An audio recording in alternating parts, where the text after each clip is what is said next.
Alright, really quick before I start my review. This is transformed correctly. This is transformed correctly. Thank you guys for helping me figure these out. Well, hi everybody, Energon Gal or Sam here again for my next review, which is, of course, Last Stand of the Wreckers number 4. Once again, using the new camera seems to have been kind of dangerous because once again I already recorded this review, or most of it, and then lost it because I think I left the camera on by accident for like an entire day and then it died while I was recording my review, so I was like, well, this sucks, I'll have to redo it. So if it seems like I'm powering through some stuff at all or talking really fast, it's because I've already talked about all of this. So first, obviously, the cover. This is the only cover I have that is not the Trevor Hutchinson alternate cover. This, of course, is the Nick Roche cover, and I like it a lot. It's cool to see all these guys here. I'm gonna try to remember all of their names. It says on the inside, I might have to check. No, I have to check. Springer, obviously, Sandstorm, Roadbuster, Whirl, and Broadside. And I'm just gonna say really quick, I, for the longest time, thought that was Grimlock, but it's not Grimlock. It's, Sandstorm, so it's not. Though the Trevor Hutchinson cover for this, I actually really like. It's Iron Fist's profile, or like the silhouette of it, and you can see his wound in his head, which is pretty cool. And then you, of course, have Springer in the foreground shooting off probably Decepticons, I guess. And I like that it's green.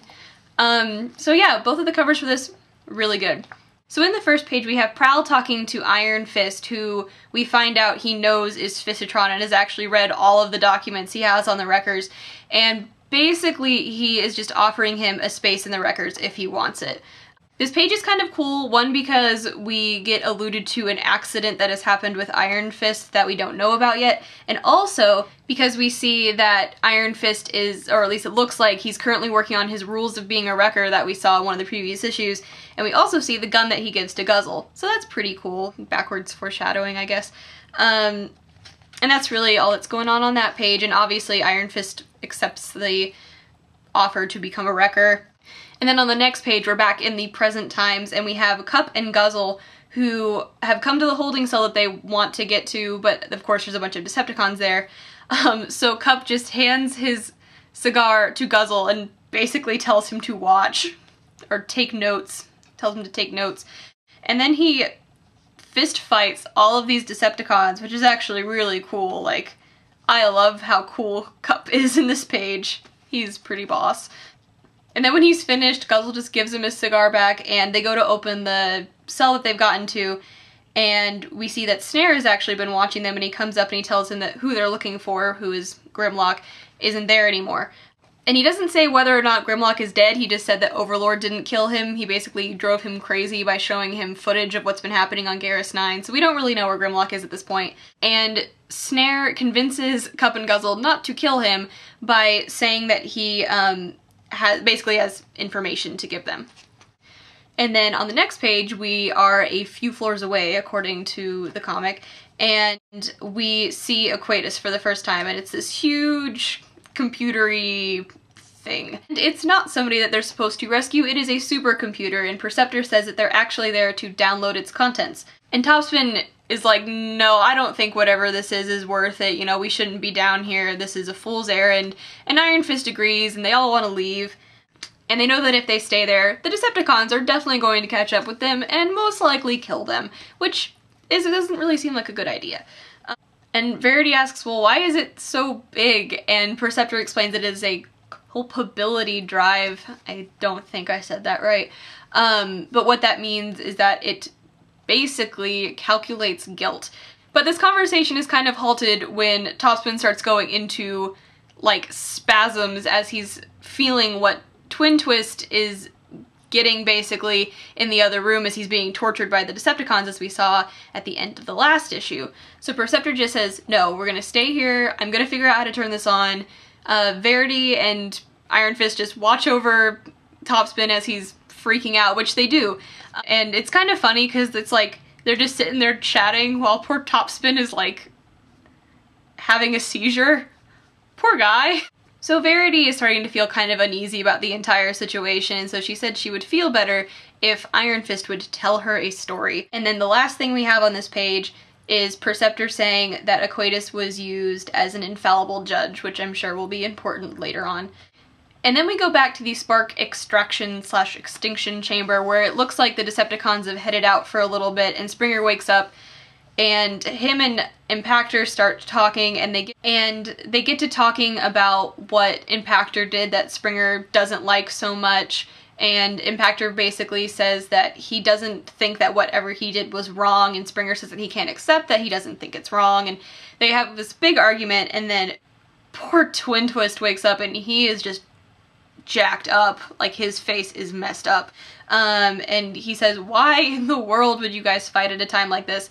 And then Stalker comes back with some really weird looking stick thing, and he says, I think it's time that one of you died. But then we go to the next page, and we have Iron Fist telling Verity the story that she has asked for, and we hear about Squadron X, who is like the Decepticon version of the Wreckers. And so in this group, we have Tornado, Earthquake, Fang, Triton, Crosscut, Ferrac, and Macabre. And let me just say, Macabre, to me, looks like a Batman villain. That's all I'm gonna say. Looks like a Batman villain. And so apparently the specific story that Iron Fist is telling is a certain event that happened on Pova. That sounds familiar. And so the Wreckers are fighting Squadron X, and poor Springer gets like stuck between some collapsed piece of debris, and he's telling Impactor, just go without me. And Impactor's like, no, I won't leave you behind. And so Springer tells him to shoot at the Squadron X through his middle section, but he'll turn off his, what are they called? He'll turn off his circuit dampeners and it won't hurt and it'll be awesome. And he does, which looks pretty awesome, by the way. And it's, you know, this heroic thing of like trust and bond and friendship between Springer and Impactor. And it's like they're about to all go home. They've defeated Squadron X when all of a sudden Sandstorm runs out and tells Impactor that Squadron X actually has gotten loose. And Impactor just says, no, it ends here. Once again, very valiant and heroic. And he goes and he fights Squadron X, and then Iron Fist says, when all is done, good will always win over evil, and Impactor has defeated Squadron X, like, killed them, defeated them. And Iron Fist explains that it's this specific story that is like the epitome of why he respects the Wreckers so much, and why he loves them. And Topspin's back on, also listening to the story, I guess. But Perceptor says that they have a bit of a problem because Aquatus won't turn on unless there's a spark donation, which means someone has to die for it to turn on. Topspin says, you know, why don't we just give it a Decepticon? And Perceptor explains that it has to be a volunteer thing. So someone has to commit suicide if they want to get this information. So of course, then they're all trying to figure out, well, who's gonna die to get this computer to turn on? And they say it can't be Perceptor, he's the only one who knows how to use it. It can't be Topspin because there's no reason for him to kill himself and Twin Twist at the same time, because that's pretty much assuredly what would happen. So of course it comes to Pyro and Iron Fist. And Pyro at this point is like, no way, this is not how I'm supposed to die. I'm supposed to die in like the most awesome way possible, guns a-blazing. He actually says, no way, sorry Iron Fist, but I won't do it because that's not how Wreckers should die. What the heck? Pyro was a butthead.